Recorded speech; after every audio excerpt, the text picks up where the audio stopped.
Hi guys. Today I want to share you some of my new tula. Okay. Maskara.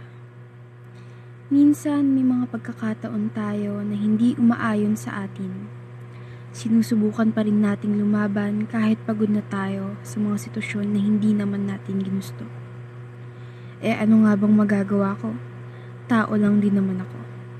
Kahit na ipinapakita ko sa inyo na ang lakas-lakas ko, ang tibay-tibay ko, tulad nyo, napapagod din ako.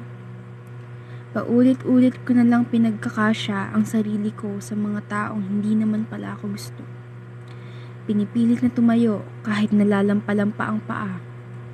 Bumabangon sa umaga na may buntong hininga, kumakain ng hapunan ngunit wala namang gana.